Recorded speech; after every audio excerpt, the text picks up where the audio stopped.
esta computadora. Y le cedo la palabra a Ángeles y a Francisca. No sé si Consuelo querrá decir algo, pero eso, cualquier cosa, voy a estar aquí atento. No, no es necesario, no es necesario. Dejo aquí al grupo de terapeutas para que ya den curso al taller. Ya, perfecto.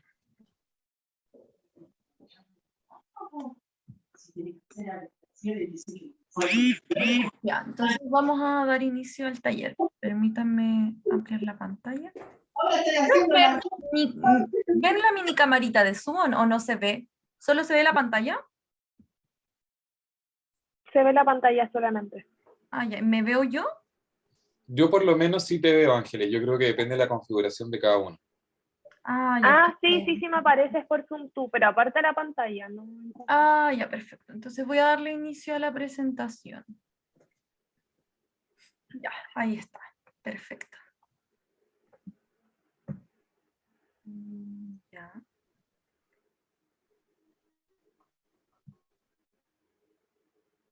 Ahí sí. Ya, muchas gracias a todos y a todas por estar acá el día de hoy. Nosotros somos Ángeles Burra que les habla, Francisca Sembler y Sebastián Cerda, quienes vamos a dar inicio a este taller de habilidades para el manejo de adultos mayores con trastornos cognitivos, dirigido para ustedes los cuidadores de las distintas redes LEAM que existen acá presentes. Espero que les sea muy útil la presentación y lo disfruten. Primero que todo, antes de iniciar con nuestras presentaciones y actividades, les voy a hacer un ejercicio de respiración consciente. Les voy a pedir que vayan siguiendo las instrucciones de inhalar en 3 segundos, retener en 1 segundo y exhalar en 4 segundos. Vamos a hacer esto con música, así que les voy a pedir que estén muy atentos a todas las instrucciones que voy a ir dando. Bueno,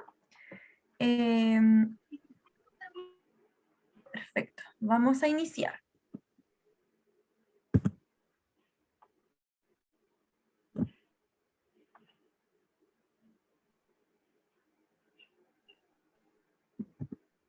¿Se escucha? Sí, se escucha. Ay, perdón. Se volvió loco esto. Ay, no.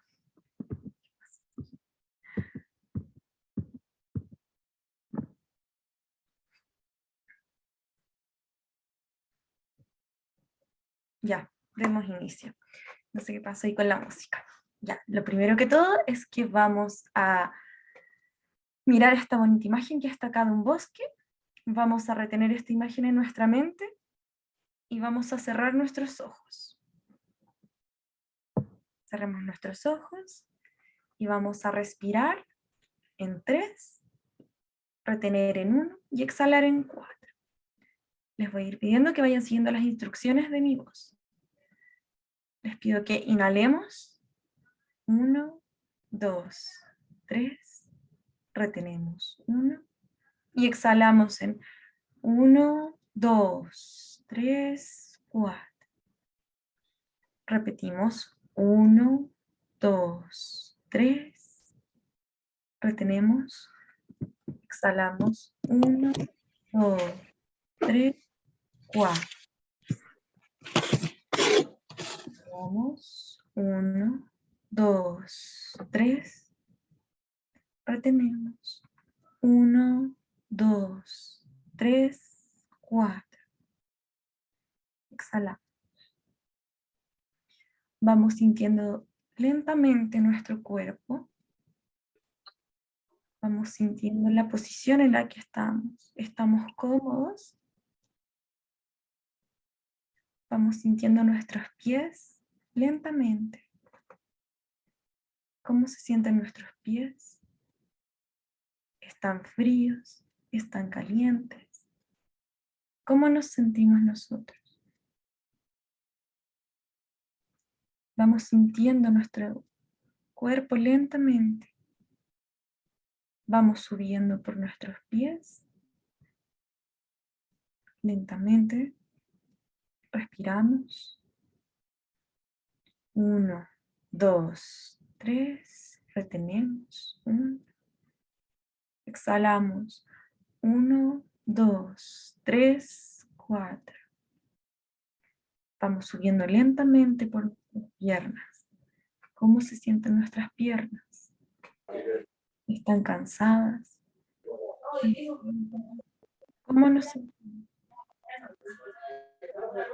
Vamos subiendo lentamente. Llegar a nuestro estómago. ¿Cómo sentimos nuestro estómago? ¿Está caliente? ¿Está bien? ¿Está tranquilo? Atentos a nuestro cuerpo. Vamos subiendo lentamente por nuestro pecho.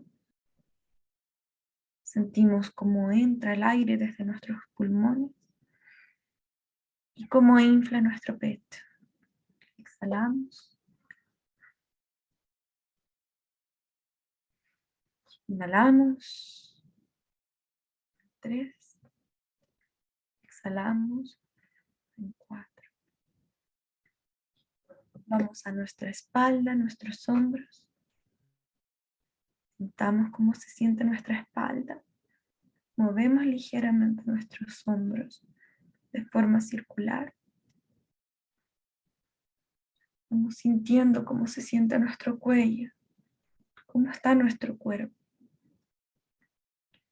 Subimos lentamente por nuestro cuello, movemos en círculo.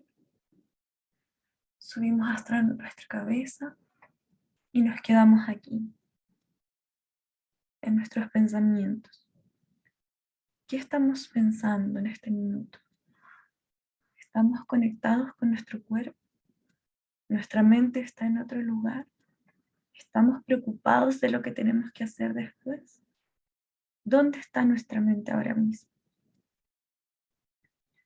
Les pido tomar atención a estos pensamientos y conectarse con la imagen que vimos hace un momento. Un hermoso bosque donde llegan levemente los rayos de luz. Vamos a dejar que con el viento que corre en este bosque se vayan estos pensamientos.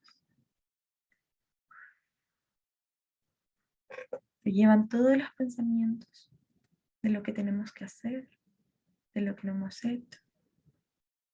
Y nos concentramos en nuestro cuerpo. Nos centramos en nuestra respiración. 1, 2, 3. Exhalamos en 4. 1, 2, 3, 4. Ahora vamos a abrir nuestros ojos. Vamos a soltar un poquito nuestro cuerpo. Y vamos a pensar en cómo nos sentimos ahora. ¿Qué tal? ¿Cómo se sintieron con el ejercicio? ¿Hay alguien que quiera comentar?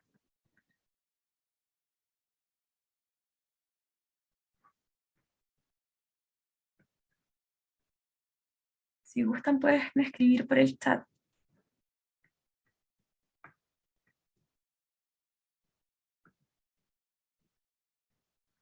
Este ejercicio que hicimos hace un momento es para centrar nuestra atención en el presente, en cómo nos sentimos, dejar de lado los pensamientos que nos están abrumando, para relajarnos un poquito, conectarnos con lo que estamos haciendo ahora mismo y conectarnos ahora con el presente, en este caso con este taller que vamos a llevar a cabo ahora.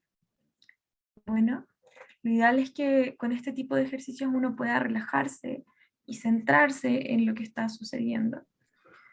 Y bueno, bajar un poquito la ansiedad, el nerviosismo de estar en una reunión grupal, por ejemplo. Es muy útil para llevar este tipo de actividades. ¿Alguien que quiera comentar cómo se sintió el ejercicio?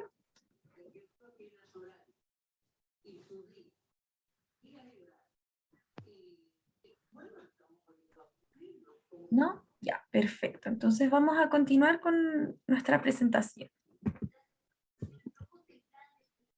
Como bien sabrán, este taller es dirigido para ustedes, los cuidadores, quienes tienen a su cargo adultos mayores que en gran parte son dependientes de ustedes En Chile, un adulto mayor es aquel que tiene más de 65 años en adelante, y la esperanza de vida últimamente ha aumentado. Sin embargo, están todos estos temas de la falta de acompañamiento que sienten estos adultos, este desplazamiento que hay del adulto mayor en la sociedad, y esta nueva etapa del ciclo vital que uno empieza, donde los cuidadores cumplen un rol muy importante porque son quienes están con ellos todo el día, quienes los ayudan a realizar sus distintas actividades en esta nueva etapa del ciclo vital. Hay algunos que tienen mayor movilidad, otros menos, algunos envejecen de una mejor forma que otros. Es una etapa donde las diferencias en cómo se vive el proceso son muy distintas entre sí. Y la esperanza de vida cada vez ha ido aumentando más. Por lo tanto, cada vez son las personas que envejecen y van necesitando diversas cosas a lo largo de su vida.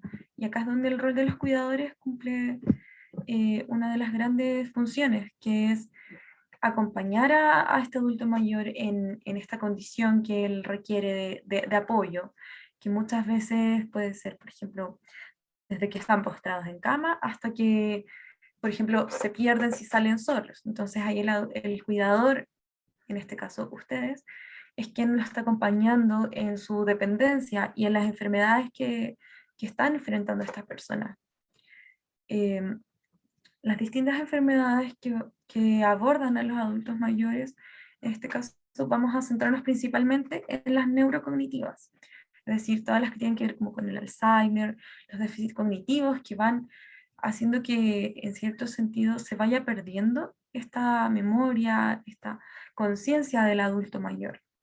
Por lo tanto, el hecho de estar en constante contacto con estas personas que tienen estas deficiencias puede suponer una condición muy estresante para quienes cuidan a estas personas e impactar directamente en ellos, tanto en el adulto mayor como en la persona que los cuida, porque puede generar un clima muy negativo entre ambos, por el tema de la situación de dependencia y la sobrecarga que puede sobrellevar el cuidador en estas relaciones de dependencia que existen.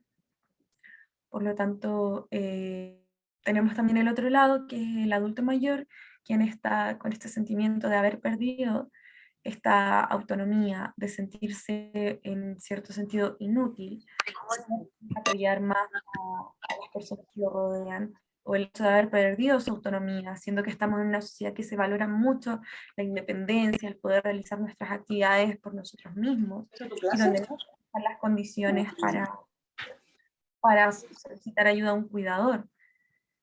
Entonces, se pueden llegar a enfrentar estas dos ideas de estar sobrecargado, ya no poder más, tener a tantas personas a quienes cuidar, o ser tanta la carga de cuidar a estas personas, versus este sentimiento de inutilidad que pueden empezar a chocar entre sí.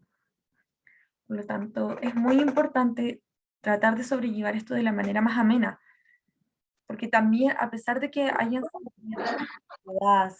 frustración ante la situación que se está viviendo, también se puede sentir todo lo contrario, que es seguridad, un sentimiento de unidad, de satisfacción en el rol tanto de cuidador y en el rol de cuidado, que es el que incluye tanto al cuidador y el adulto mayor.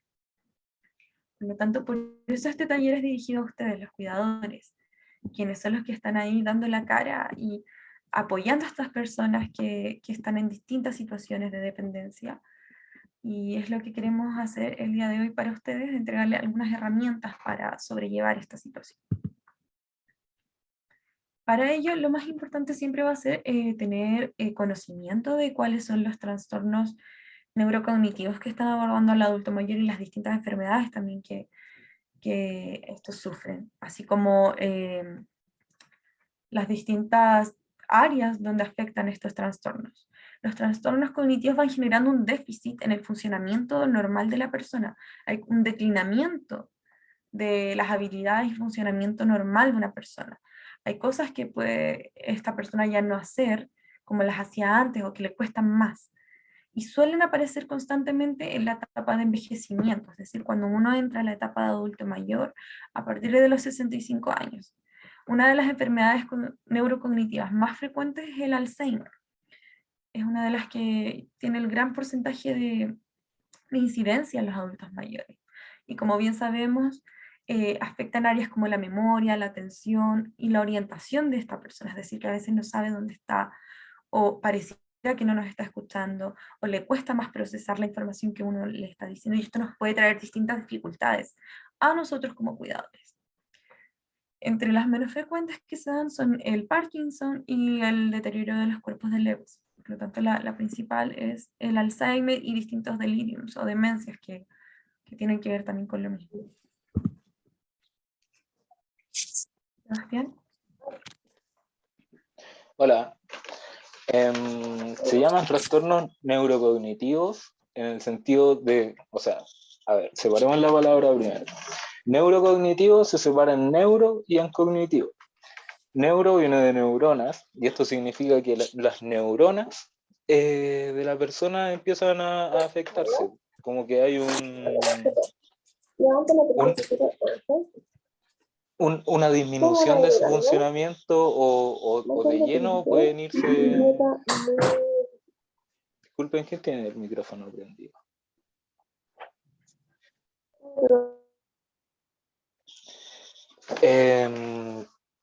Pueden ir decayendo o de lleno ir muriendo algunas neuronas.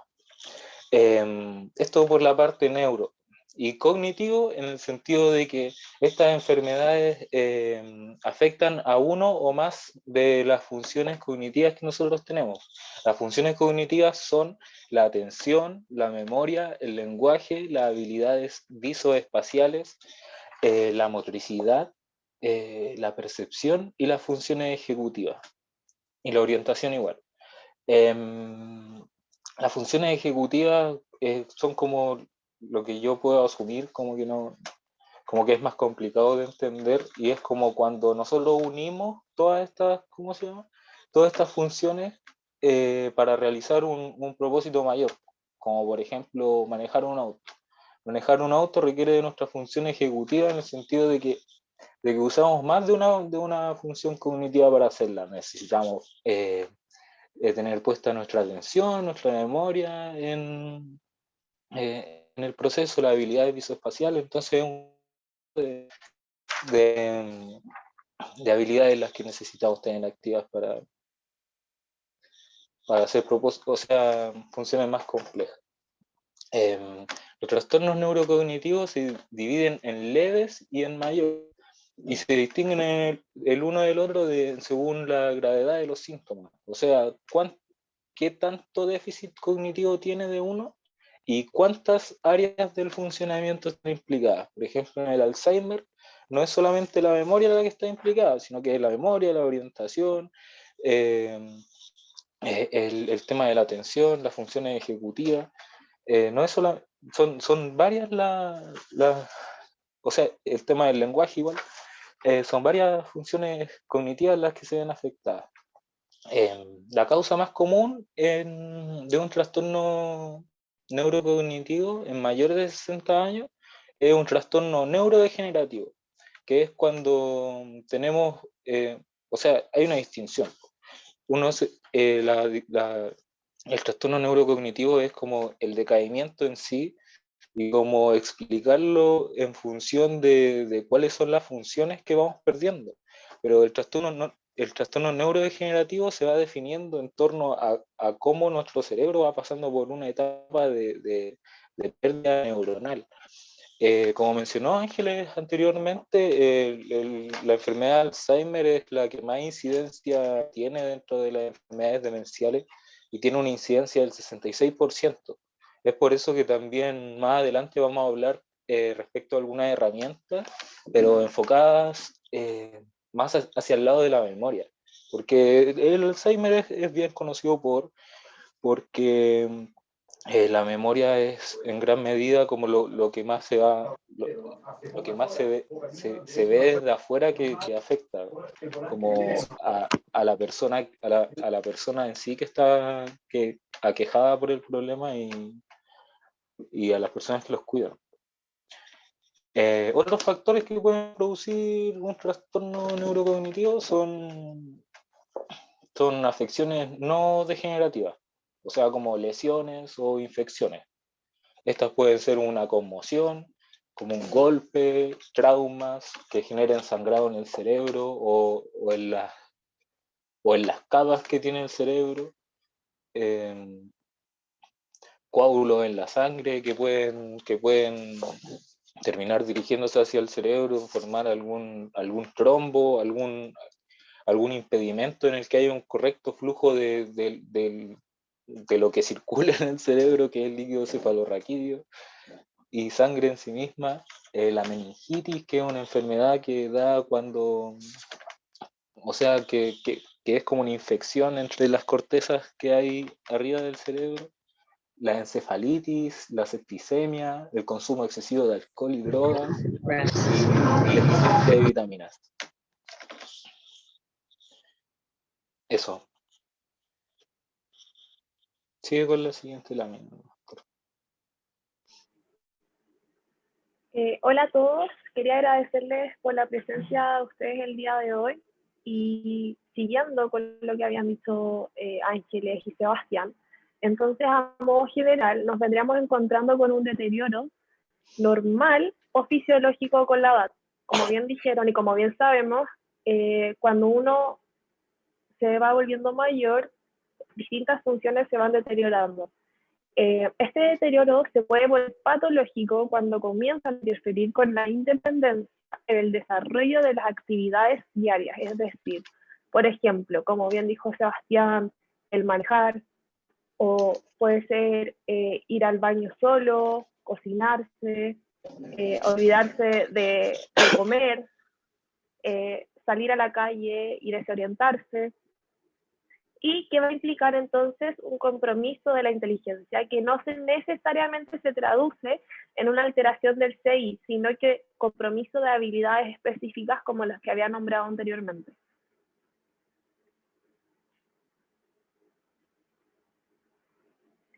Bueno, dentro de los trastornos entonces neurocognitivos nos encontramos con el trastorno neurocognitivo mayor, antiguamente llamada demencia, actualmente se llama neurocognitivo mayor, que es un síndrome clínico de deterioro cognitivo adquirido. Es decir, no significa que fue desde el comienzo, desde el nacimiento quizá, o la niñez de la persona, sino que se fue adquiriendo a medida de los años. Sus pilares fundamentales son los trastornos cognitivos, los trastornos conductuales y un impacto relevante en la funcionalidad o en la capacidad de llevar a cabo actividades.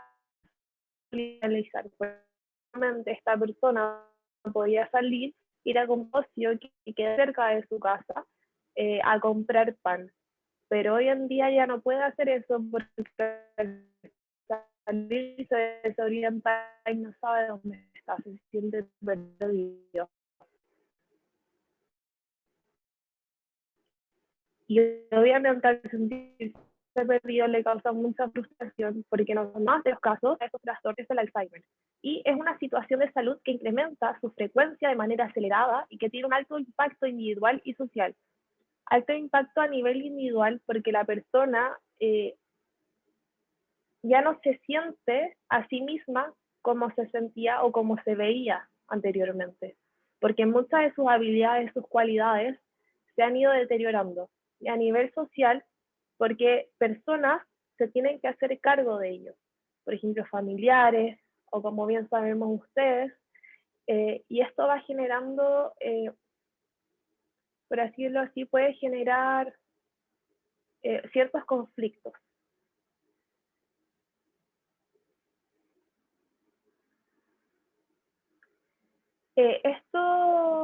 El trastorno neurocognitivo mayor se puede deber a diferentes cosas. Pues se puede deber a la enfermedad del Alzheimer, a la enfermedad por cuerpos de Lewy, la enfermedad vascular, un traumatismo cerebral, consumo de sustancias o medicamentos, una infección por VIH, por la enfermedad de Parkinson, entre otras. Es decir, tiene múltiples causas, no es puramente una.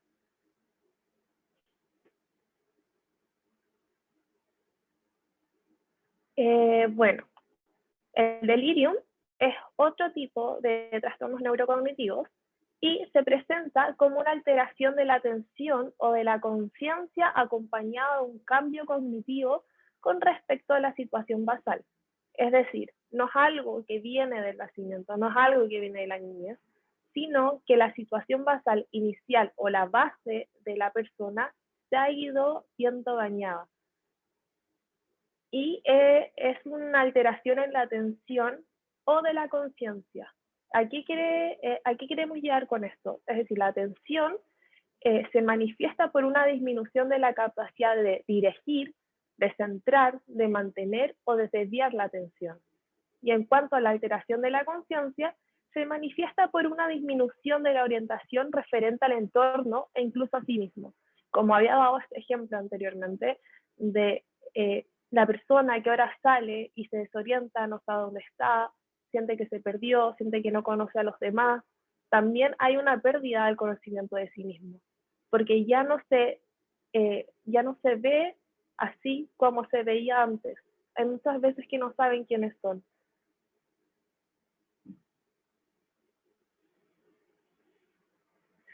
También nos encontramos con la alteración que aparece en poco tiempo, es de manera súper acelerada el delirium, puede aparecer de un día para otro, habitualmente unas horas, unos pocos días, y tiende a fluctuar a lo largo del día.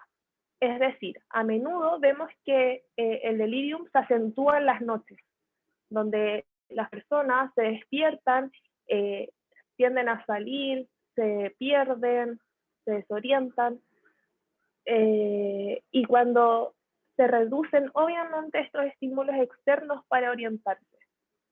También nos encontramos que se puede presentar de forma hipo o hiperactiva o además mixta. Es decir, la persona puede reducir su actividad, es decir, reducir todo lo que hacía anteriormente. Si una persona que estaba acostumbrada a hacer deporte, a juntarse con sus amigos, amigas, familiares, que tenía un hobby, una actividad que hacía regularmente, lo está dejando de hacer. Hiperactiva, es decir, ahora hace muchas más actividades de las que hacía anteriormente. No se puede quedar quieto, está en constante movimiento, etc. Y es una alteración de los patrones de sueño y vigilia y se acentúa, como había dicho anteriormente, en las noches.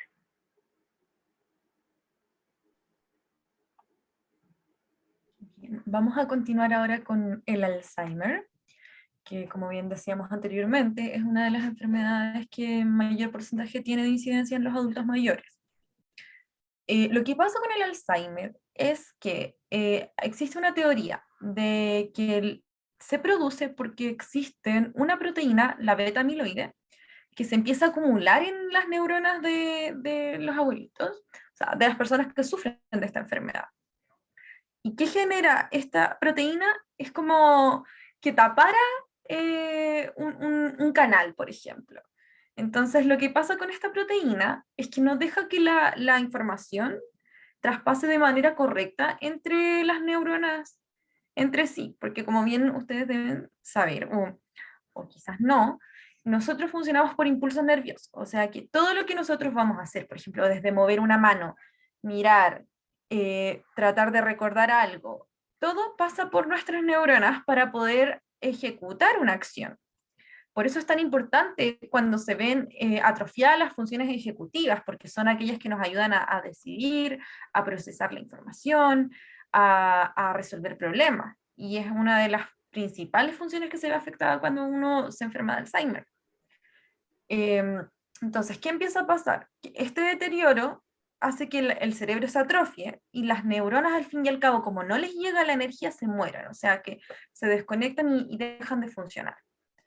Entonces, es igual que tener como una cañería tapada y no pasa agua, entonces no va a funcionar. Si abres la llave del agua, no va a esa agua. Pasa lo mismo ahí con nuestro cerebro. Entonces, ¿qué se hace en estos casos? Existen medicamentos que pueden ayudar a mejorar transitoriamente o conservar las funciones ejecutivas y cognitivas que posee la persona con un inhibidor de colinesterasa. Ustedes quizás deben con un medicamento llamado donepezilo, por ejemplo, que ellos lo que hacen es inhibir que esta proteína siga acumulándose en lo posible o bajar un poquito los niveles de eso. al menos tratar de conservar lo mejor posible el funcionamiento del cerebro. ¿Y qué pasa cuando empiezas a tener esta acumulación de esta proteína? Es que el cerebro se va haciendo más reducido, o sea, se va achicando o atrofiando, como les mencionaba. Y como pueden ver en la imagen, tenemos un cerebro saludable que tiene bien definidas sus áreas, que no tiene deficiencias en la materia cerebral. Pero al ver un cerebro contrario, que es el de Alzheimer, vemos que hay muchos espacios en blanco y lo que empieza a pasar es que, claro, se va reduciendo la producción de esta sustancia que ayuda a que también fluya la información entre las neuronas, que se llama la sustancia gris y la sustancia blanca, que forman parte de este líquido encefalorraquídeo. Entonces, cuando empieza a pasar esto, uno de los primeros síntomas que uno nota en las personas que están sufriendo Alzheimer es que le cuesta recordar eventos o situaciones recientes. Es distinto si, por ejemplo, pedimos a una persona que recuerde un evento que pasó hace 2, 3 años. No es lo mismo.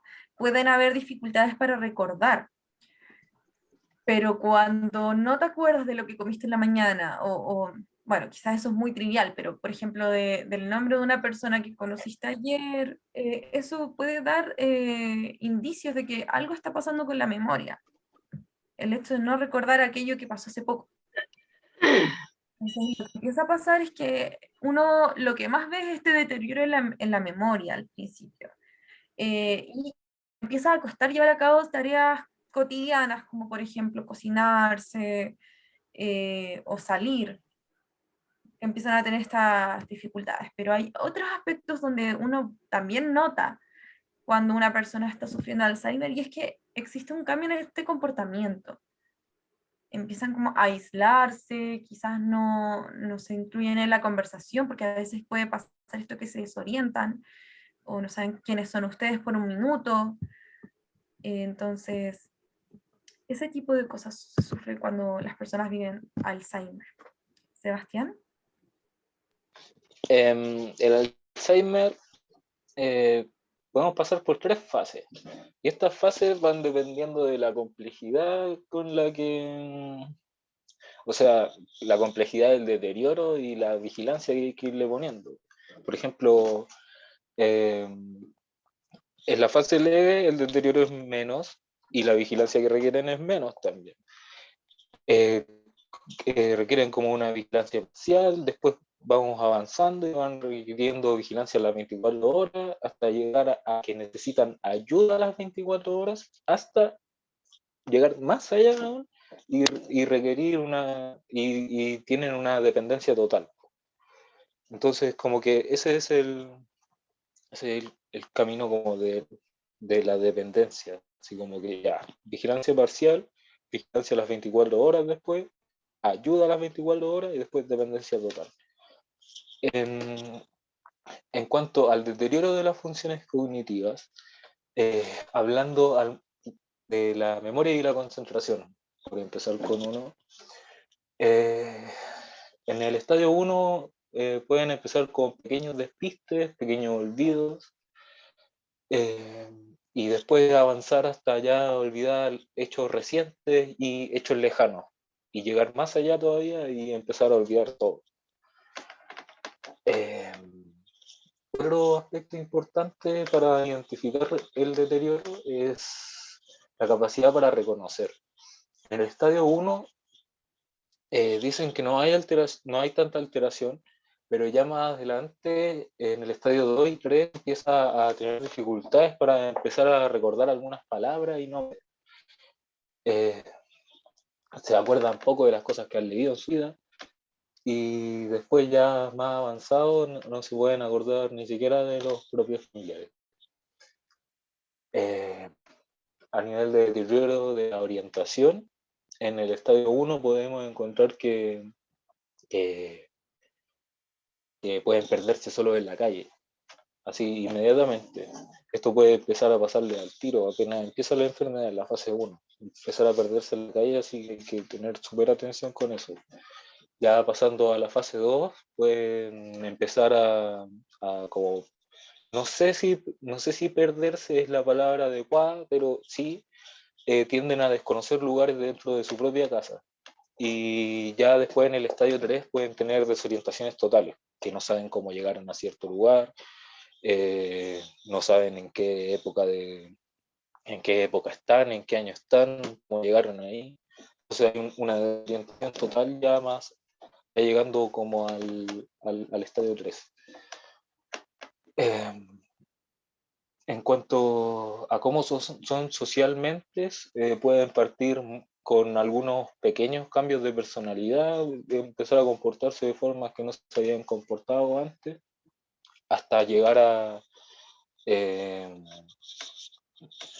hasta llegar a comportarse como de manera muy brusca, gritando, llorando, riendo, sin uno enterarse del sentido que tiene eso, porque también ellos están desorientados y como que están en su onda, y no podemos decir, oye, estoy riendo, estoy llorando por nada. No, él está llorando, esa persona está llorando por algo, pero llegar a entender ese algo sería muy complicado, así que como que no, ya.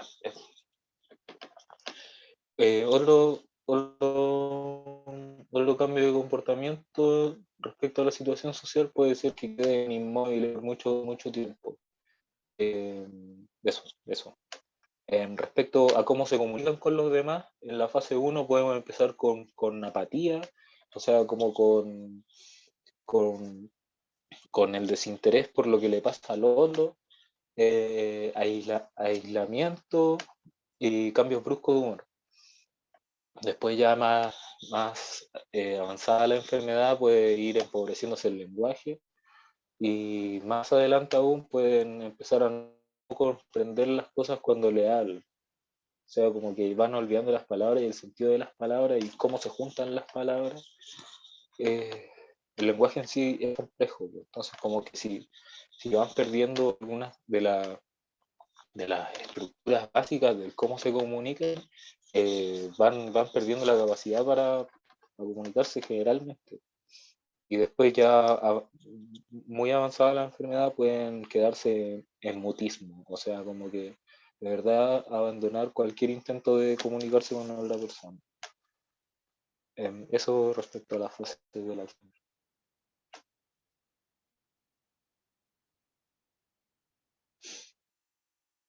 Ya, a propósito de estos cambios que hay en las conductas de las personas que están sufriendo Alzheimer y de distintos deterioros cognitivos, pasa mucho que uno los empieza a encontrar más apáticos, irritables o que tienen conductas que pueden denostar ansiedad, depresión, desinhibición e ira delirante. Pero ¿qué pasa en realidad en la mente de una persona que está sufriendo de trastornos cognitivos sobre esto de la apatía? Lo que ocurre es que para uno poder interactuar con un otro necesita poder prestarle atención.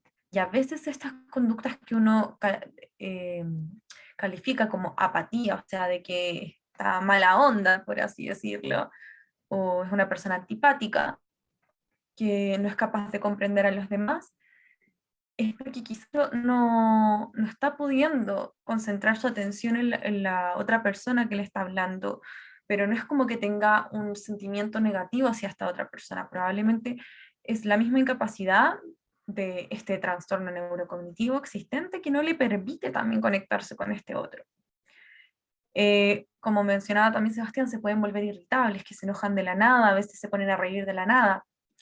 Esta irritabilidad que uno empieza a notar en los adultos mayores puede tener que ver como, a veces con este sentimiento de no saber en dónde estás. Imagínense estar en una situación donde uno está comiendo muy bien y de la nada miras a tu alrededor y no sabes con quién estás comiendo ni dónde estás.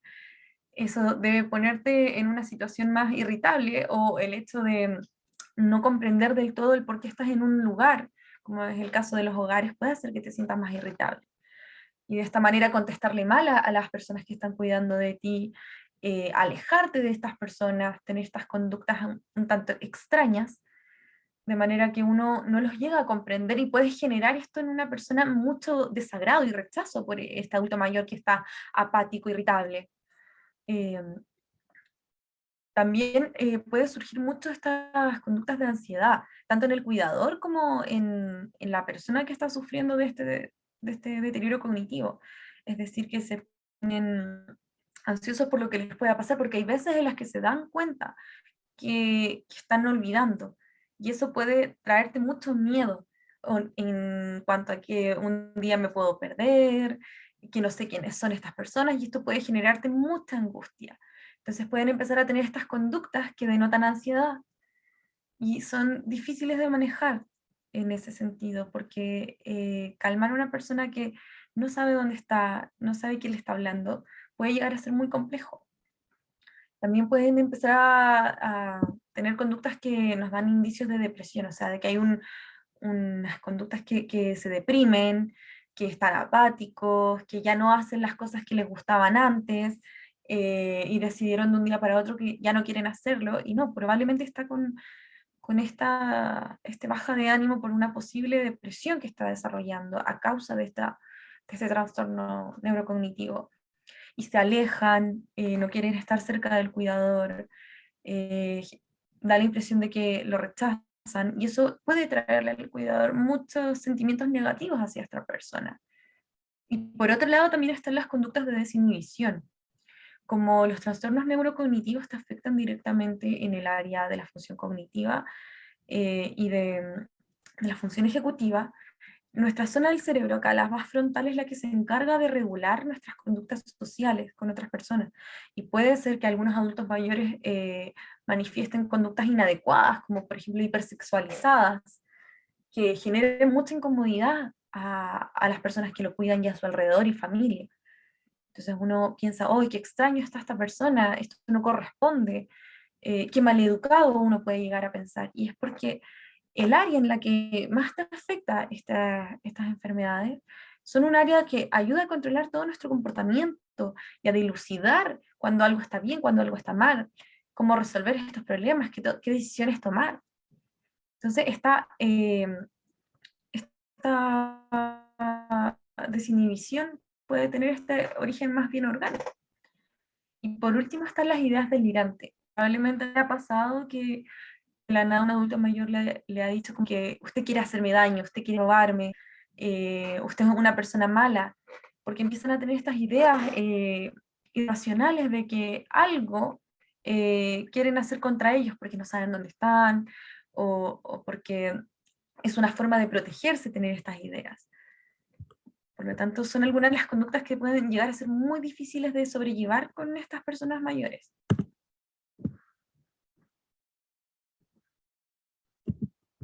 Entonces, cuando estas personas mayores tienden a estar tan desorientadas y tener este como desconocimiento de quiénes son y de quienes los cuidan y rodean, hay algunas recomendaciones para tratar con ellas. Por ejemplo, lo primero siempre va a ser siempre informarse de cómo es esta enfermedad, cómo afecta y qué se puede esperar, o sea, desde el pronóstico más positivo al más negativo, que puede ser quedar postrado en cama. Por ejemplo, informarse de cómo funciona. Evitar las discusiones, por ejemplo, si una persona que sabemos que sufre de Alzheimer o algún deterioro cognitivo, le discute constantemente a nuestro cuidador sobre algo que no quiere hacer, eh, o algo que piensa el cuidador y le pidió quizás la opinión y no están de acuerdo, y la persona se pone muy irritable cuando le dicen que está equivocado, probablemente no sirva más allá que tratar de bajarle el perfil a la situación, tomárselo quizás con mayor humor y no tratar de discutir con esta persona que va a ser incapaz de comprender en síntesis todo lo que está ocurriendo, el por qué quizás está equivocado.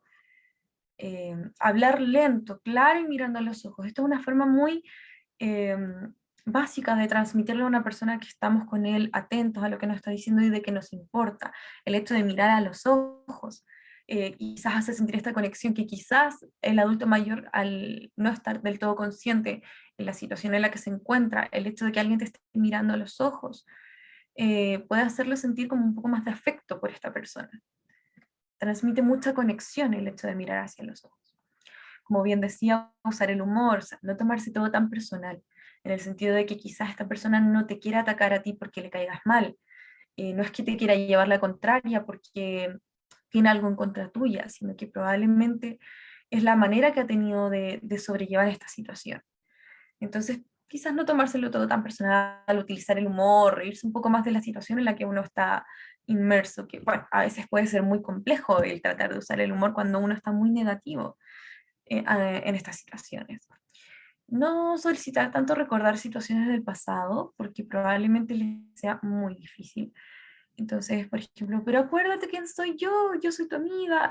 Puede que esta frase no le traiga mayor recuerdo. Acuérdate que fuimos no sé, a un viaje a la playa juntas y la pasamos súper bien y te mire con desconocimiento y no sepas tú qué hacer.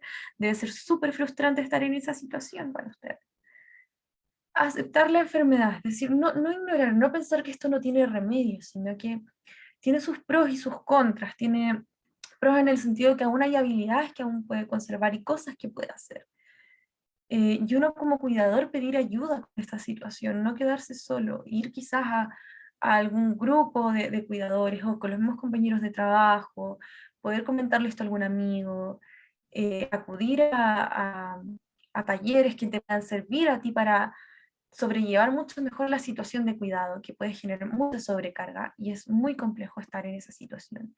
Mantener una red de apoyo, tanto si están dentro de un hogar como si tienen que cuidar a una persona de forma independiente. Buscar siempre estar conectados con las personas. Eh, Tener contacto con sus vecinos, quizás con la iglesia, si son creyentes, o si no, incluso sirve para refugiarse y tener un espacio donde hablar de las cosas que les pasan a ustedes. Y por supuesto, siempre tener autocuidado con uno mismo. Darse tiempo, organizarse de manera que la actividad de cuidado no te sobrepase, no sea la única actividad que tú haces. Puede llegar a ser muy demandante, pero para ello podemos organizarnos, tratar de delimitar los tiempos en los que le damos a estas personas para también tener a nosotros un espacio para poder desarrollarnos.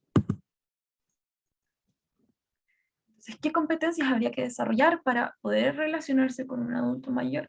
Lo principal siempre va a ser tener mucha paciencia, calma, entender que esto no es un ataque personal. Escuchar activamente, como mencionaba, mirar a los ojos, hablar lento, hacer que nos entiendan, no hablarle como un niño, quizás, porque esta persona se pueda llegar a sentir como que lo están menospreciando, creer que somos tontos o algo así. Entonces, tratar de transmitir lo que nosotros queremos que hagan y lo que esperamos también de la forma más clara posible. Siempre estar en una posición de entendimiento y comprensión. No justificar que está con el Alzheimer, por ejemplo, te trate mal, no, pero sí tratar de buscar una solución alterna a estas conductas que está teniendo esta persona. Entonces, tratar de comprenderla.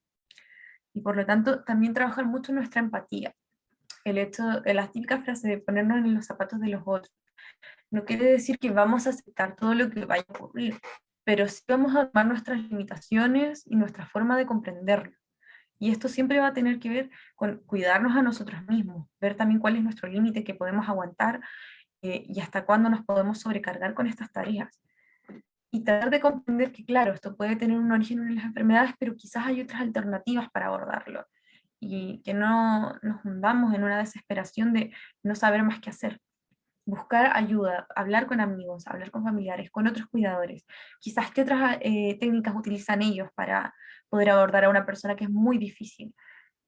Eh, entonces, ¿cómo vamos a ir desarrollando estas competencias? Estar siempre muy conscientes de lo que decimos, de lo que hacemos, de lo que nosotros necesitamos. Esto que les mencionaba, de tener un tiempo de autocuidado, es decir, un tiempo para comer bien, un tiempo para hacer actividad física, un tiempo para respirar incluso, como lo hicimos al inicio de la sesión. Tomarse un tiempo para estar consciente y conectados con lo que estamos haciendo. Puede llegar a suceder que como estamos sobrecargados con esta dependencia de estos adultos mayores, lo único que queremos hacer es desconectarnos de la situación.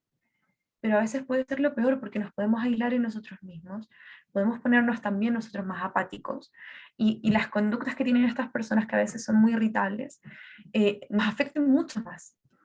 Entonces, tener una comunicación sana con estas personas, y ya también una alternativa sería ir a psicoterapia, o sea, ir con un psicólogo que te apoye, que te escuche, una persona distinta quizás del círculo social, eh, para entender el por qué hacemos lo que hacemos, y quizás apoyarte con herramientas para abordar esta situación de una manera distinta. Uno suele hacer y repetir algunas conductas que uno no sabe por qué las sigue haciendo, pero es como lo que uno sabe hacer. Y no es capaz a veces de ver que hay otras alternativas de abordar a una persona quizás que suele gritarte, que no quiere estar contigo, que te rechaza y te genera mucho malestar. Entonces siempre estar conscientes de nuestra relación, de lo que hacemos, del por qué esta persona hará lo que hace, el por qué necesitamos nosotros. Muy importante no olvidarnos de nosotros en estos instantes. Entonces, para llevar a cabo una comunicación sana, que era uno de los factores que les comentaba yo que era muy importante para manejar a estas personas difíciles, siempre observar, ponernos siempre en una posición primero de observador. Es decir, cuando ocurre una situación que nosotros no sabemos muy bien cómo manejar, primero mirar qué está pasando, cómo llegué a esta situación, cómo llegó quizás la otra persona a esta situación, y sentir lo que nos hace sentir esta situación. O sea, me hace sentir malestar, me hace sentir ansioso, me hace querer escapar de acá, y verificar cuáles son nuestras necesidades. Si bien es nuestro trabajo cuidar a estas personas, también podemos necesitar en ese momento alejarnos, quizás tomarnos un momento para dilucidar nuestros pensamientos, para poder hacer algo al respecto. Pedir un momento para poder abordar la situación que puede resultar problemática para nosotros. Y luego solicitar, por ejemplo, a esta persona que no te siga gritando, que no sigan discutiendo, en los casos más extremos, que no te siga lanzando cosas, por así decirlo, que se calme, que veamos cómo resolver esta situación juntos. ¿Qué necesitamos ambos? Porque la esencia de una comunicación sana está más que nada en estar consciente de lo que uno dice, de lo que uno hace, de lo que uno siente, estar conectados con nosotros mismos. ¿Cómo sería en este caso una comunicación no sana? Es decir, una comunicación no fructífera, que no logre transmitir lo que necesitamos, lo que queremos y lo que esperamos de las otras personas, sin hacerle daño al otro. Es una comunicación que no traiga consigo juicios moralistas, es decir, no pensar que porque una persona te lleva a la contraria es porque está en contra de ti. Probablemente tienen ideas de vida distintas, historias de vida distintas, que no los hacen llegar a la misma conclusión de cómo se debería actuar en una situación. El hecho de negar la responsabilidad, el hecho de adjudicar las cargas, por ejemplo, a las instituciones, que la institución funciona mal, es que esta persona no entiende. Tenemos nosotros también un papel activo dentro del cuidado, y somos un gran soporte para las personas que dependen de nosotros. Entonces tenemos nuestro grado de responsabilidad, y por lo tanto tenemos que entender que hay cosas de las que nos tenemos que hacer cargo. El mismo hecho de pensar que no es nuestra decisión estar ahí es bastante erróneo, porque nosotros, de la forma en la que hayamos llegado a cuidar a una persona, estamos ahí, estamos en esa situación, estamos en esa situación actual presente, responsables de esta persona. Entonces, el hecho de no negar esta responsabilidad nos puede ser muy orientador para ver qué acciones tomar más adelante. En no compararlo, por ejemplo, uno dice, oh, esta persona es mucho más amable que esta otra, tienen historias distintas. Las comparaciones no nos van a servir de nada al momento de que queramos nosotros comunicar algo. Solo nos van a servir para generar más discusiones, distancia entre nosotros cuando nos comunicamos con el otro. Y en especial con estas personas que están con un deterioro cognitivo que ya de por sí pareciera que no están del todo presentes acá. Entonces, lo único que nos queda es ser nosotros quienes estén presentes para ellos. Como bien decía, no tomarse los actos de otros como algo tan personal. Somos todos distintos y nos han dado distintas historias de vida, por lo tanto, buscar la opción más sana de comunicarnos y de pedir lo que necesitamos y de llevar a cabo las tareas parece ser la mejor opción. Los juicios moralistas, las negaciones de las responsabilidades y las comparaciones no nos van a llevar a una solución efectiva. Entonces, ¿cómo podríamos organizarnos de una mejor manera para enfrentarnos a estas personas con deterioro cognitivo? Principalmente quisiera destacar 3 formas de hacerlo. Primero que todo, siempre tener una rutina muy clarita, muy específica y que tenga un abordaje integral. Que no nos centremos solo en darle la pastilla, no solo en el tratamiento, que tiene que caminar porque así le va a hacer bien. Por ejemplo, actividades físicas, que a veces hay que mantener en movimiento al adulto mayor, quizás tomarse la atención de disfrutar esta caminata que hay que hacer a la manzana, mirar el cielo, respirar en ese instante en el que uno lo está acompañando. Y en esta rutina ser bastante estricto. Se requiere actividad física, tratemos de hacer quizás algo más variado, una vuelta a la manzana, quizás una ida al supermercado, dependiendo de lo que se pueda hacer ahí en cada centro, tratar de variarlo un poquito. La nutrición, claro, que en lo posible la persona coma bien, a veces no quieren comer y esa es una situación muy compleja, quizás ofrecer la alternativa dentro de nuestras posibilidades. En estas rutinas también es importante entender cuál es nuestro papel como cuidadores, que también tenemos un papel muy significativo de contención, de apoyo para estas personas que dependen de nosotros. Entonces, no dejarlos fuera, no solo centrarnos en lo que es el tratamiento. Y al momento de planificar estas rutinas, es lo posible que sean actividades significativas. Por ejemplo, si les gustaba escuchar música a esta persona, se ha probado que con el Alzheimer funciona muy bien la música, hay una memoria ahí biográfica que la música trae, que no necesita de recuerdos ni de palabras, sino que del sonido. Centrarnos en rutinas que puedan ser significativas para esta persona y tener registro de todo ello. ¿Para qué? Para que no sea muy difícil recordar qué le gustaba a qué persona, tener bien clarito todo eso. En lo posible, conservar la mayor parte de la autonomía de estas personas.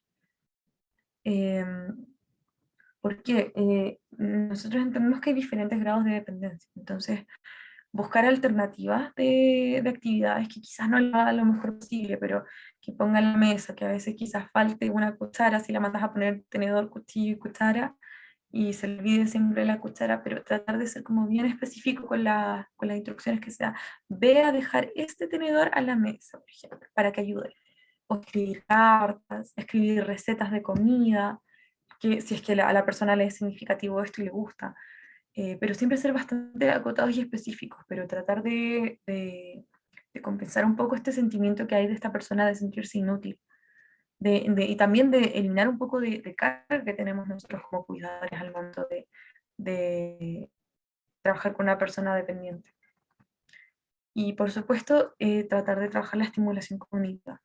Cuando las personas empiezan a tener deterioro cognitivo, puede ser una de estas partes las más difíciles de abordar porque como les cuesta más, es muy difícil, pero por ejemplo hay tareas que se pueden llevar a cabo, donde puedes dejarlo, por ejemplo, tomar estas pasapalabras o Scrabble, que son unos juegos, tomar unas piezas y que armen palabras con ellas. ¿Para qué? Para que mantengan activa su mente, que armen crucigramas, que pinten, que escuchen música incluso, eso también es una actividad muy estimulante. Entonces, son algunas de las herramientas que se pueden utilizar para abordar a los adultos mayores con deterioro cognitivo. Le cedo la palabra a Sebastián. Bueno, ya. Estas son, o sea, voy a hablar de dos herramientas de afrontamiento. Una de estas es las tarjetas de recuerdo, que lo que son es un papelito que nos haga recordar algún tipo de información, o no necesariamente un papelito, pueden, no sé, usar un cuaderno o una carpeta, algo que esté bien organizado y que contenga información. ¿Sobre qué? Sobre varias cosas. Pero esencialmente sobre la persona que está perdiendo la memoria, porque tarjeta de recuerdo está dirigido especialmente a personas que estén perdiendo la memoria, sea por Alzheimer o por otra enfermedad neurocognitiva. Hay que entrenar a la persona primero en el uso de la tarjeta de recuerdo, y esto va a depender en gran medida del control que tiene la persona sobre sí misma, porque esto no es una estrategia que podamos empezar a ocupar cuando estén en la fase 3, en la fase 3 de Alzheimer, por ejemplo. Tenemos que empezar a ocuparla antes, cuando la persona esté notando que se está despistando, y que le hicimos un diagnóstico temprano de que tiene algún síntoma de ir perdiendo la memoria, ahí empezamos a hacerlo al tiro. ¿Por qué? Porque esto también, aparte de ser una información en material que la ayude a recordar en algún momento, le va a servir como estimulación cognitiva. Porque hacer trabajar la mente es súper positivo para ir evitando el deterioro mental a largo plazo. ¿Qué información podemos incluir en estas tarjetas de recuerdo? Podemos incluir, no sé, la situación civil de la persona, quiénes son sus hijos, cómo se ha relacionado con ellos, cuál es la historia que tiene con estas personas, qué cosas le gusta hacer, en qué cosas trabajó, detalles de las historias que no sé, pues, nosotros escuchamos la historia de alguien y sabemos, no sé, pues si sabemos a priori que esa persona está perdiendo la memoria, vamos a decir, oye, ¿sabéis qué? Ese detalle yo creo que se te puede olvidar en algún momento, así que lo vamos a dejar aquí anotado. Por, y, ¿Y qué más puede ser? Pueden ser palabras que usan usualmente. ¿Y esto por qué? Porque, no sé, po, a mí me pasa, me pasa que todavía no tengo ningún problema en mi memoria, o sea, por súper bien que no me pase nada todavía, pero todavía yo de repente caigo en esa posición de que quiero ocupar una palabra y que no la tengo.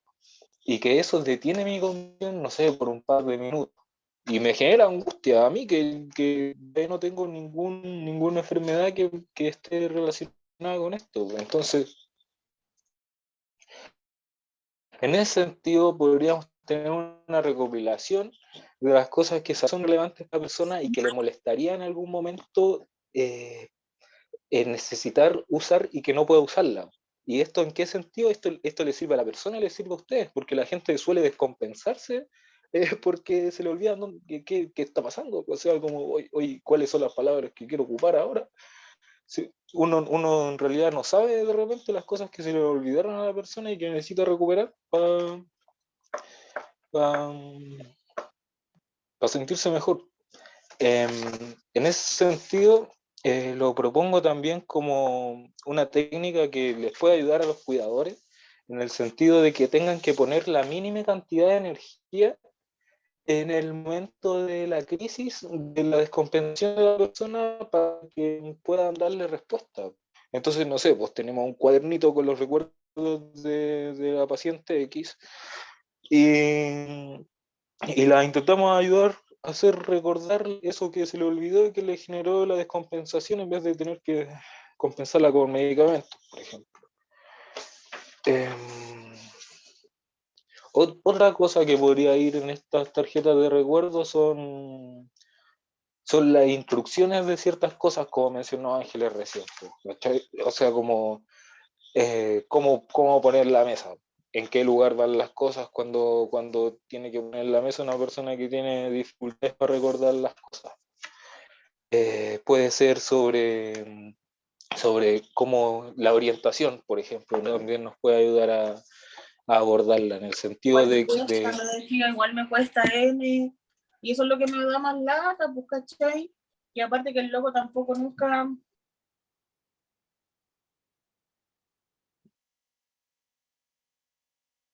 em, en cuanto a la desorientación, nos puede ayudar a dejar registro de los lugares que visitó, los que están actualmente y cómo llegaron a esos lugares. Entonces ahí nosotros tenemos una tarjetita o ellos la tienen a la mano y dicen como, oye, sí, llegué aquí porque teníamos que venir a revisar este asunto, o llegué aquí porque en realidad yo vivo aquí. Pero todo depende de cómo entrenemos a la persona que está en esta situación y cómo cómo el empeño que le pongamos también para que nosotros nos relacionemos de esa manera con ellos. O sea, como que es una estrategia que requiere de que nosotros estemos involucrados, la familia esté involucrada y la misma persona que está enferma sepa cómo está la situación.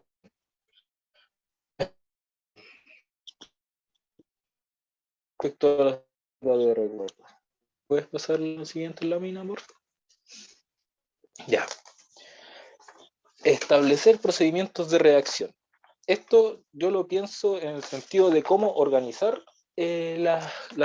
¿cómo se llama? Las estrategias que ustedes tienen. Porque, onda, yo pensé en algún momento en decir como, ya, puedo llegar con alguna estrategia para aprender cómo a lidiar con alguien que tenga Alzheimer, por ejemplo. Pero no, porque ustedes son expertos y expertas, y porque son cuidadores saben de ese tema mucho más que yo, se relacionan con personas que saben manejar a estas personas, o sea, a las personas que están enfermas. Entonces, como que digo, no creo que sea como la forma en la que podría aportarles. Pero lo que se me ocurrió es como organizar como los recursos que tenemos.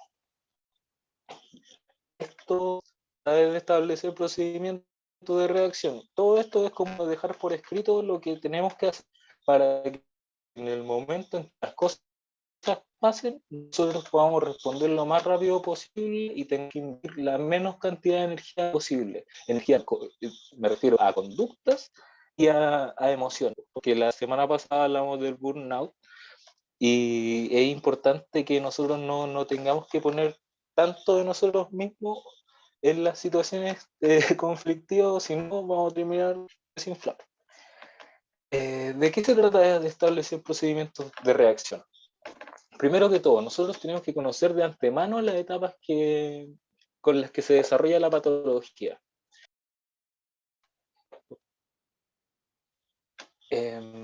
Segundo, vamos a identificar las problemáticas que podrían suceder eventualmente. O sea, ¿cuáles son así como de los problemas prácticos que podríamos tener con una persona con una determinada patología? ¿Y cuáles son los problemas que van a ir pasando en las distintas etapas del desarrollo de esa patología? Después de eso, hacemos una lluvia de ideas de cómo podríamos enfrentar las situaciones. Y estas ideas no tienen que ser más de cómo se enfrentan a estas situaciones, pues así como te desconvence una persona. Ya, ¿cuáles son las formas en las que he escuchado, he visto que mis compañeros, compañeras han resuelto la situación y lo han hecho efectivamente? Después de tener una lista con esta idea, evaluar la idea del 1 al 10 en función de lo útiles que fue el resultado, o de lo útiles que fueron en el pasado, o lo útiles que yo considero que podrían llegar a ser en algún momento. Tenemos que tipificar también esta idea, estas soluciones que estamos dando para afrontar estas soluciones conflictivas, o sea, estas situaciones conflictivas, según la cantidad de tiempo que tomen y de compromiso que requieran, y de cuántas personas se necesitan para que esta solución se mantenga en el tiempo. Porque en este sentido, ¿por qué dejar esto en escrito? Para que ustedes como cuidadores se hagan conscientes de cuál es el trabajo que requiere para que no se estén sobreexigiendo. A medida que vamos, que ya tenemos un registro con estos procedimientos para reaccionar a estas problemáticas,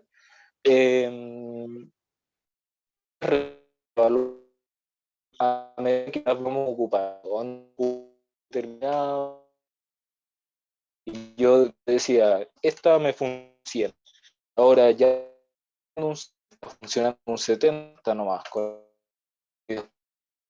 de 70 si llega el número empiezan a bajar, es nuestra lluvia de ideas para buscar de nuevo algunas para salirnos de las respuestas que sabemos que no están funcionando y buscar algunas respuestas que puedan ser más eficaces y eficientes. ¿Puedes pasar a la siguiente, por favor?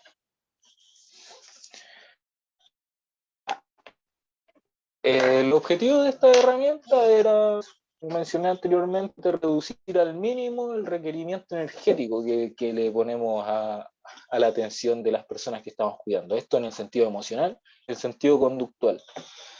En el sentido de que tengamos que usar el mínimo esfuerzo, me refiero a mínimo esfuerzo, no en el sentido de que nosotros estemos así como trabajando de mala, sino que hacer un buen trabajo con la mínima cantidad de energía posible. Y de esta manera reducir la posibilidad de que burnout, que es el tema que estuvimos tratando la semana pasada. En resumen, es decir, dejando registro de procedimientos más eficientes y eficaces.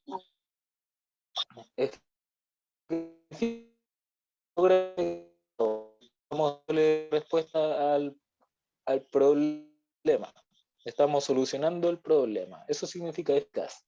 Y eficiente significa que vamos a ser eficaces del objetivo esperado, reducir el esfuerzo que deseamos, pero con la menos cantidad de inversión posible en cuanto a energía, puede ser conductual y emocional, para así evitar desgaste a largo plazo. Lo estoy pensando a largo del día, cómo estamos enfrentándonos a los problemas. Eso.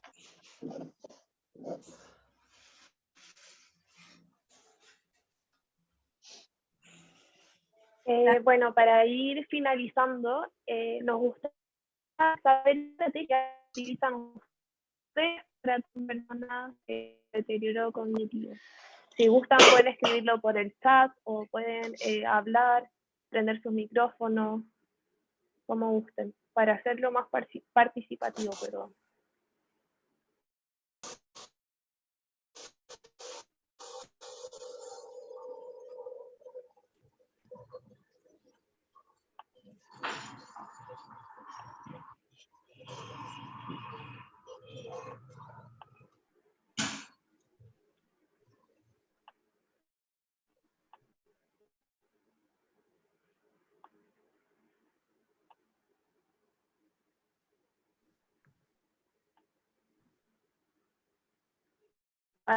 Leemos, si les gustaría comentar qué estrategias más pueden utilizar, alguna opinión de la presentación. Nicolás nos pregunta si es que pueden contar con el PPT, que les sería muy útil. Y podemos ahí ver cómo lo difundimos.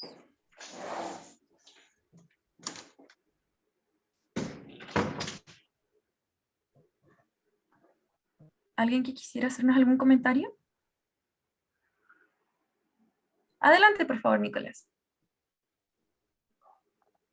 Hola, buenas. Muchas gracias por la presentación. Hartos detallitos que no había contemplado y al menos me dieron ganas de compartir que en el LEAM de AmeriCare aquí en Quillota estamos haciendo una recopilación biográfica de cómo ha sido la vida, distintos sucesos, gustos, finalmente todo lo que la familia quiera y pueda compartir.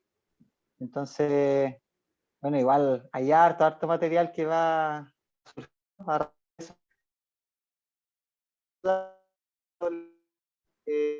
algunas vivencias me ha ayudado a comprender de qué manera afecta el Alzheimer en la persona en particular.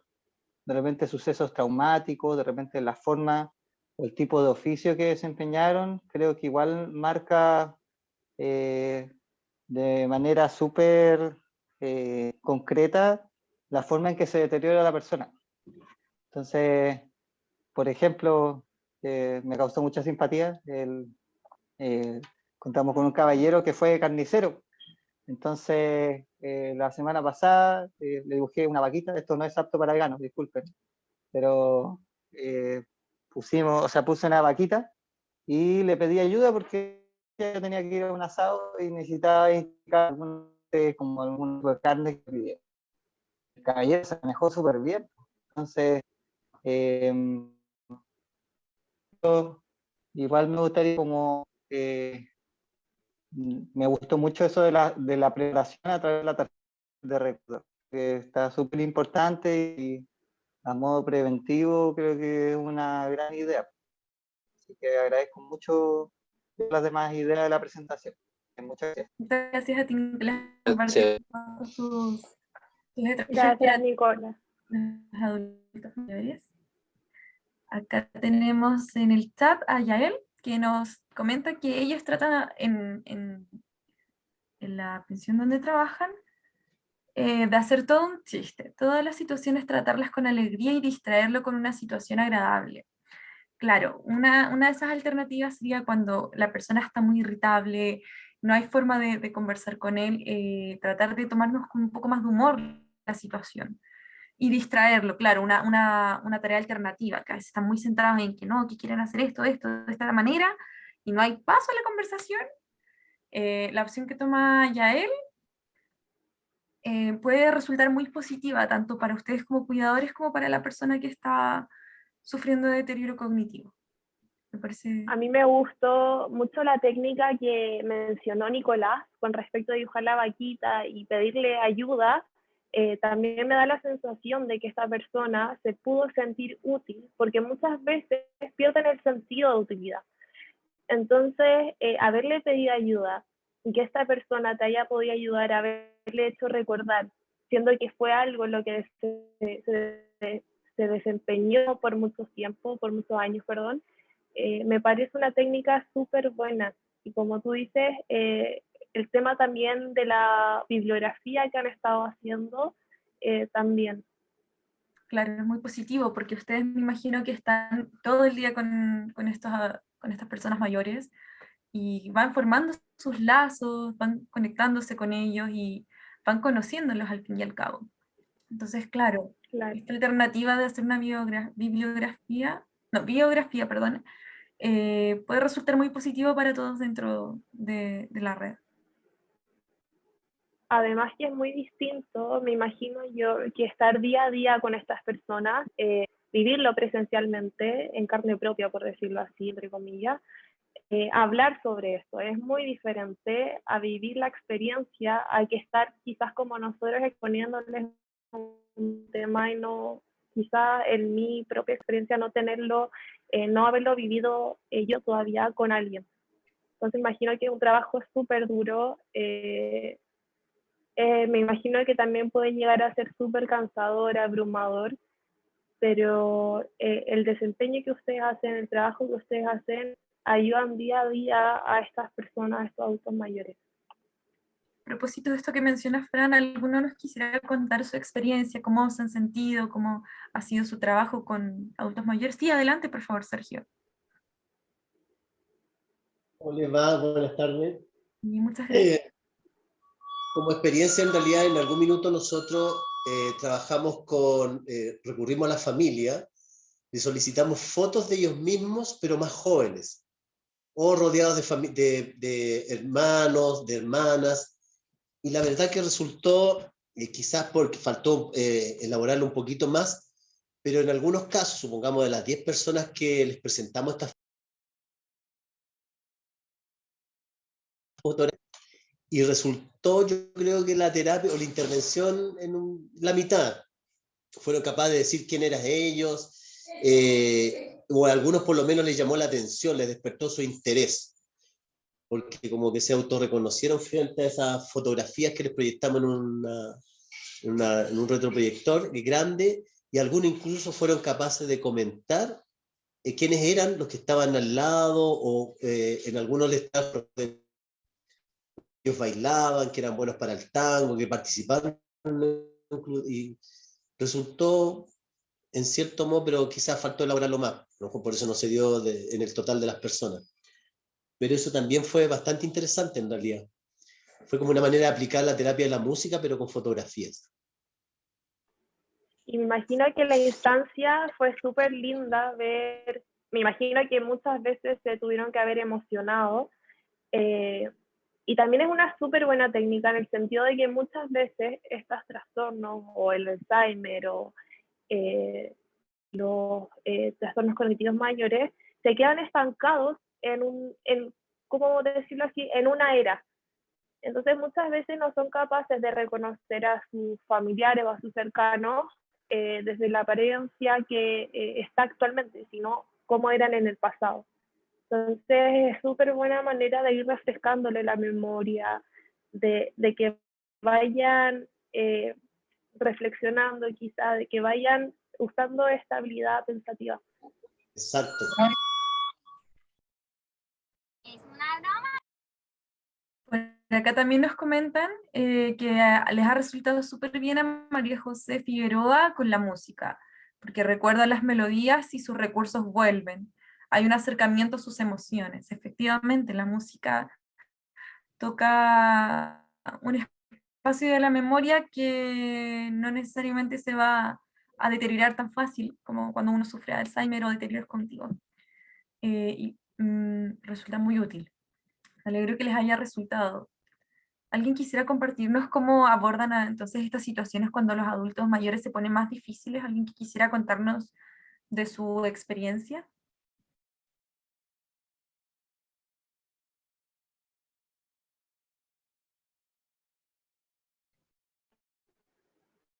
Ahí Marlene dice, nosotros también ocupamos la música por lo general.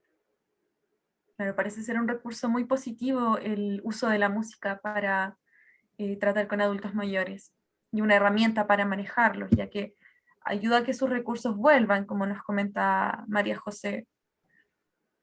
Es decir, que quizás pueden volver a retomar las actividades que antes hacían o les ayuda a guiarse. Muchas gracias por compartir con nosotros. Ah, ya, Marlene continúa escribiéndonos y nos comenta que fotografías que han ido juntando cuando traen los familiares de la persona los muestran y ellos muchas veces se reconocen o reconocen a su familia y a sus seres queridos, incluso a sus animales. Mira, qué interesante. Muy emotiva esa actividad, muy bonita.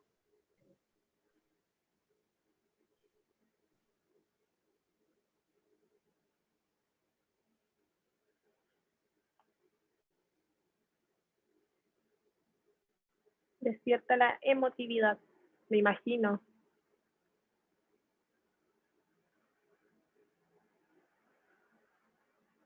Vuelven a sentir. Y eso es súper importante porque se permite sentir en el momento. Traen todos esos recuerdos al presente. Es muy lindo y emotivo, me imagino que sí. Bueno, a propósito de las lindas actividades que realizan para los adultos mayores, también no deben olvidar que también deben hacer actividades para ustedes mismos, para cuidarse a ustedes mismos, que es lo importante acá, porque ustedes al fin y al cabo son el pilar de esta relación donde están estas personas que dependen de ustedes. Y bueno, pueden vivir experiencias muy emotivas, muy bonitas, pero también deben darse sus espacios y sus tiempos para cuidarse a ustedes mismos, cuidando al cuidador, como bien se dice.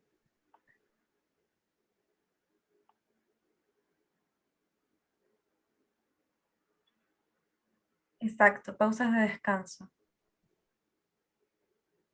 Ana María comenta que también ha usado música, películas antiguas y fotos familiares. Parece que resulta súper bien el traer al recuerdo de las personas por medio de las fotos, la música, fotos de sus familiares que recuerdan hasta sus mascotas, quiénes son las personas que los rodeaban. Muy interesante. ¿Alguien más que quiera comentarnos de su experiencia tratando con personas con deterioro cognitivo? ¿Qué estrategias utilizan? O quizá no solo qué estrategias utilizan, sino sus experiencias o cómo lo han vivido ustedes, si han tenido buenas experiencias, más o menos, o no tan buenas.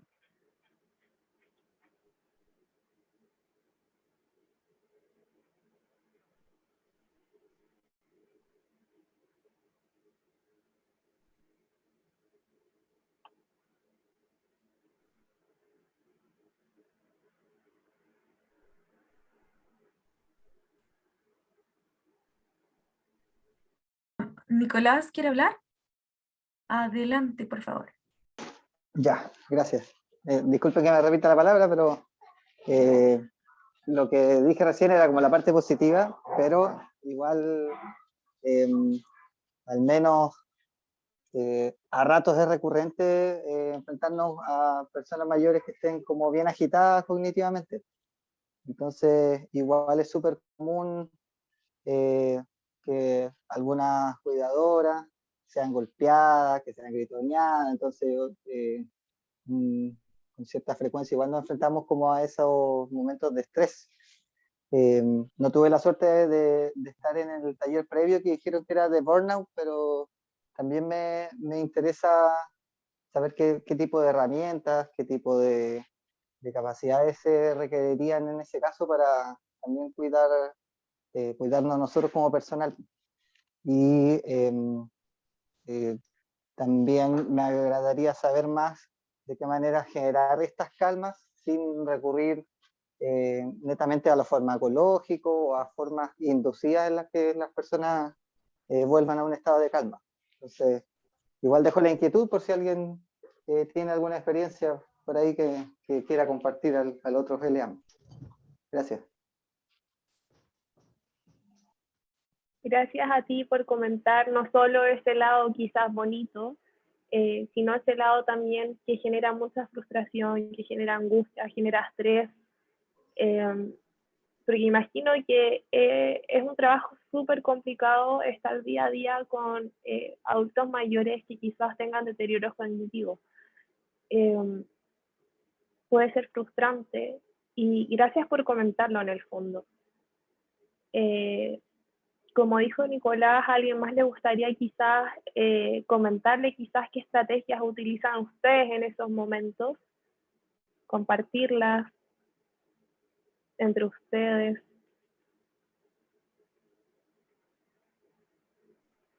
Y con el tema del burnout, más o menos las estrategias que vimos la semana pasada eran en relación a las respiraciones conscientes,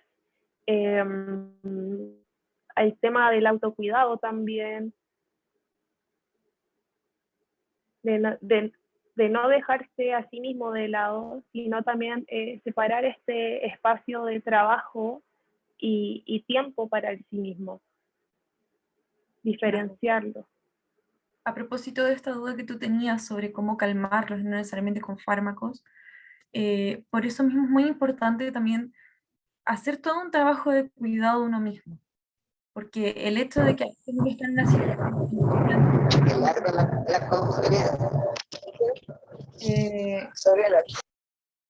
puede llevarte a quizás no tomar tu minuto para evaluar la situación. Entonces siempre lo que se recomienda es como quizás tomarte un minuto para alejarte, mirar la situación, observar, ver cuál es la necesidad que se está expresando tanto por parte del adulto mayor como lo que tú necesitas también en ese minuto del adulto mayor o para ti mismo. Entonces ahí la comunicación es súper importante que sea lo más sana posible, tratar de ser muy claros, precisos, expresar lo que se requiere de la otra persona.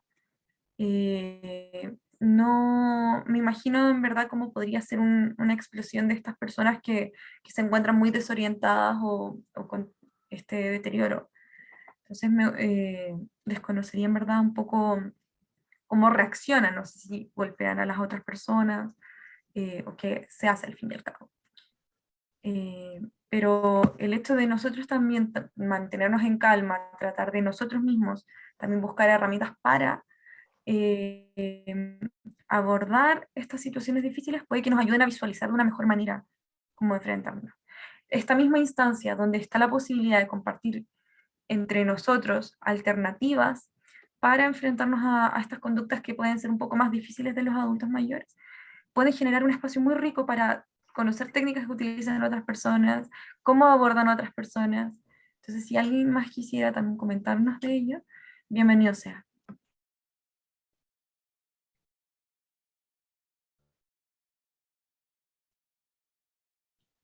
Marlene utiliza aromaterapia con los adultos mayores. Claro, tener a disposición un olor rico, favorito quizás de la persona, puede ayudar a que se calmen en el momento de esta angustia, de la discusión. Desviar la atención se utiliza mucho, desviar. Adelante, sí. Muchas veces, como dijo Marlene o Lema, aromas que ellos recuerden o los mismos incensios. Muchas veces, no sé si le ha pasado, que huelen algo y les recuerda a su niñez les evoca un recuerdo. Por ejemplo, a mí me pasa con una colonia para bebé que la huelo y me trae, por así decirlo, paz. Me genera mucha tranquilidad. También comenta, lo que más genera estrés es la etapa de orinarse, perdón, y defecar en cualquier lugar.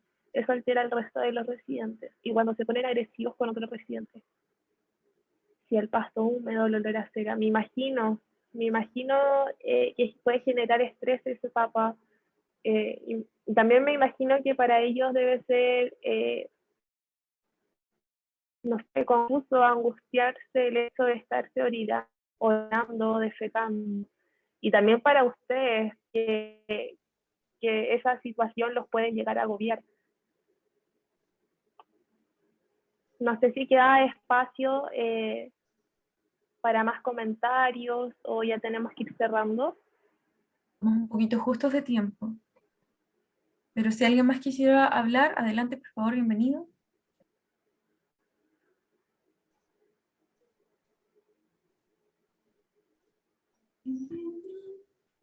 Me preguntaba yo cómo podemos hacer para compartir con ustedes el PPT. Si quieren me lo pueden mandar a mí, ¿Ya? y ahí yo lo puedo distribuir. Perfecto. No, yo quisiera comentar que estuvo súper interesante la conversación, realmente. Me entretuve mucho en el taller, escuchar los comentarios. Creo que es un tema demasiado relevante hoy día con nuestros adultos mayores. Y que todavía hay tantos vacíos, ¿no? Porque no solamente se vive en ustedes que son cuidadores, sino que nosotros que somos hijos y que tenemos que cuidar indoor a nuestros padres con compromiso cognitivo. Así que muchas gracias, chicos. Todo muy bueno. Gracias por participar, comentarnos sus experiencias. Me gustaría antes de finalizar... Ay, perdona, Ángeles. Solamente Adelante. antes de finalizar, recordarles que esta grabación va a quedar grabada. Efectivamente, lo voy a subir a YouTube. Y también se los voy a compartir por correo junto con el PowerPoint. Y juntamos todo. No sé si es posible antes de terminar que nos podamos tomar una foto entre todos, que prendan sus cámaras, todos los asistentes, y nos tomamos una foto. Ahí Luisa se sumó, Francisco, Ana María, Yael, Gonzalo, María. Ahí estamos casi todos, creo. Bueno, a la cuenta de 3, miren la cámara y mantengan la sonrisa, y si están con mascarilla, también. 1, 2, 3. Ahí justo se sumó una foto, una nueva cámara. Así que voy de nuevo. Todos salgamos bien, esperemos un poquito, demos un minuto. Conecten todas sus cámaras. Salgamos todos bien guapos. Eso. Vamos, a la cuenta de 1. Posen. Aguanta, Juan Pablo. Vamos. 1, 2, 3. Buenísimo. Ahí está. Excelente. Así que Ángeles, Francisca, Sebastián, Consuelo, le agradezco mucho por su participación y a todos los hogares aquí asistentes. Y nos vemos la próxima semana. Nos vemos la próxima semana. Sí, ahí enviaré el correo. Chao, chao. Ya, buena semana a todos. Chao. Gracias.